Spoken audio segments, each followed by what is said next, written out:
Good morning. Hi. Good morning, everyone. Good morning, Facebook. Good morning, LinkedIn. Um, so you see my little title up there. Before I head out to the camper this morning, I'm going to go meet some friends and go hang out at the camper. I wanted to come online and talk a little bit about the word and the meaning and all things vulnerability. So I'm going to let, Brene Brown take the reins when it comes to vulnerability. She has built an empire. She is the expert around vulnerability. So I'm not going to, reinvent the wheel of experts around vulnerability this morning.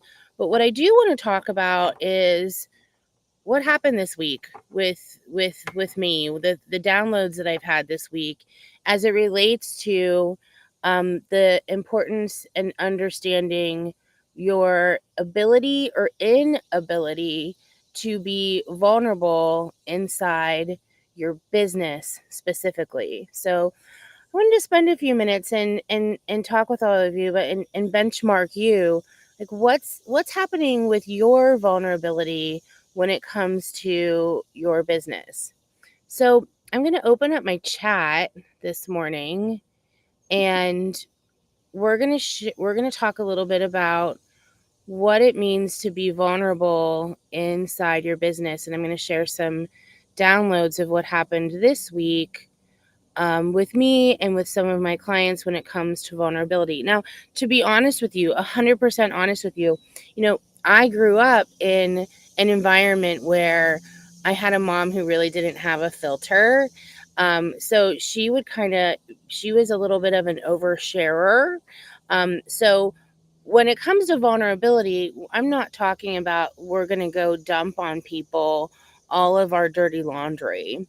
When I think about vulnerability, I think about how vulnerable are we to own that we are the expert, to believe in ourselves enough that no matter what happens online or in front of the masses, we can handle the response of others. So let's talk about that a little bit. Let's talk about this. Can I handle the response of others and be vulnerable enough in my business for that? So I find it really interesting that so many of us are struggle. So many of us meaning women business owners, women in business, starting businesses, scaling businesses, that we have we have this inability to be visible, right? To be visible. And there's such a vulnerability in being visible.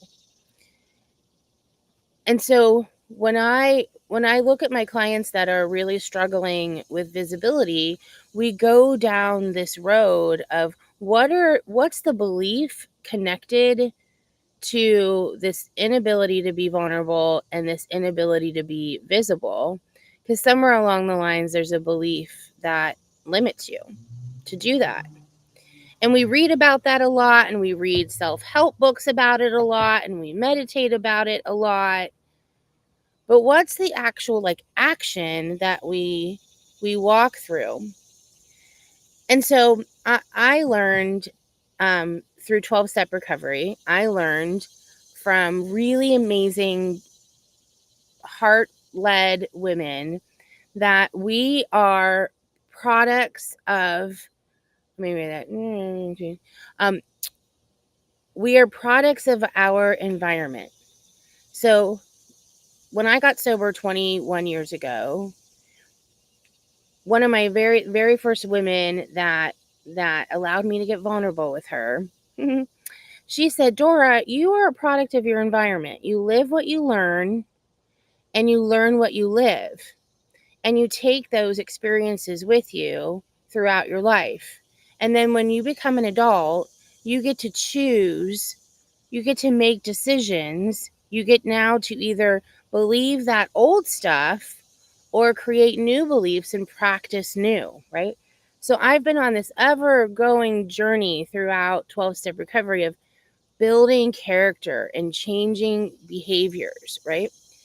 But as a business coach, I am and when it comes to vulnerability in business and business coaching, we're always working on, so what's this roadmap? I like to see around the corner. I see that I say that often. So when I'm building this roadmap of, let's see around the corner, what what's that roadmap look like? What sales are we doing? What marketing are we doing? What systems are in place? What revenue are we meeting? Are we understanding the audience? Do we know our business model? That's all road mapping, which I love to do.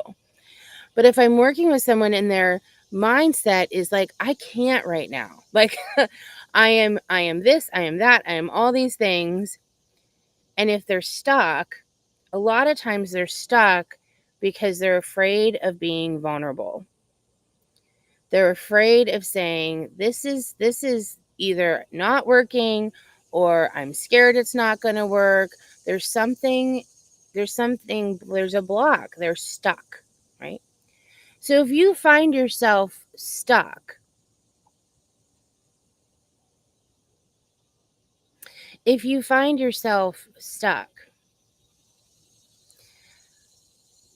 I I highly suggest,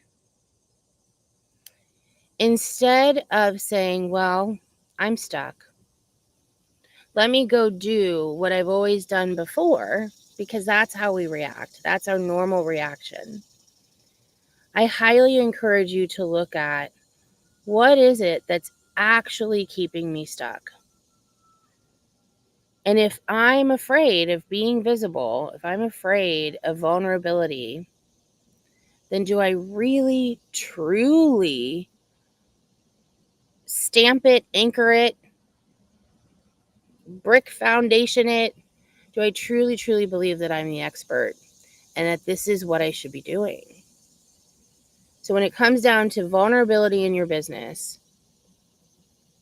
I'm going to let Brene take the reins, I said, with the world of vulnerability. She is the expert. She's built the empire.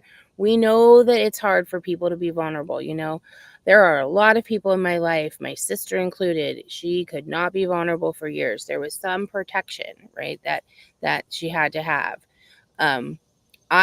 Always wore mine on my sleeve. I had to watch like my mom, the actually having a filter. I'm schwitzing, you guys. So I've talked a lot about this couple of weeks around, are you the expert? And your belief in being the expert is the area that can't waver. It's 100% every morning you wake up and you say, I'm the expert. I'm going to trust this process. If you believe in something bigger than yourself, you're going to say, protect me from me and allow me to show up and be vulnerable, even if the response isn't exactly what I want the response to be. Ew. So all the work that I do with women, it requires action to get out there with strategy. So there's a lot of rejection and fear and procrastination and am I good enough? There's all those things, and all of us have different things from being products of our environment. But the reality is we're afraid of being vulnerable. So the first step to, can I be visible with my business, is I'm the expert. I'm the expert, and heck yeah, I can be visible with my business. And I'm going to do one thing, and I'm going to be okay with whatever the outcome is. I'm going to be okay if I post, look at me, schwitzing. Oh my goodness. I'm going to be okay with the crickets with the post. I'm going to be okay if nobody responds to my email. I'm going to be okay if nobody watches my live, but I'm still going to do it, and I'm going to be vulnerable enough to be visible. All right, y'all, I'm going to head out to the camper for the weekend, go spend some time with some girlfriends. Oh, I know, one more thing I wanted to share this morning is why I'm doing this. So, I have a friend who had me on her friends. I had a friend who had a friend who has a beautiful podcast, and she's a human design expert. And so she had me on her podcast, and she um, did my human design chart, like did it with me, and then like walked through it and told me all the things that I am. And one of the things that she said, and I'm sure screw it up because I don't know all of the human design words, but she talked about how in my throat, by the way, I really, really want to have a neck, whatever it's called. So um I digress. But she said in your throat, it is really clear that you have a gift of people wanting to listen to you, and you need to share that more. Like it's really important that you share that more. And for a year, for one whole year, Catherine will tell you, I really did it. For a year, I had morning huddles 3 to 4 times a week. Every single morning I would get online and I'd huddle up with the community, and I would share and I would coach, right? And then, the book came out, and so this year I haven't done as much of those, like, let's just huddle up. And I'm doing it more like behind the scenes with communities behind the scenes. So I'm going to try to do more because lovely Courtney with the human design expert said I need to use this more. So, okay, I'm going to follow your direction. Okay, everyone, have a wonderful, wonderful weekend. Let's go get vulnerable. Mwah.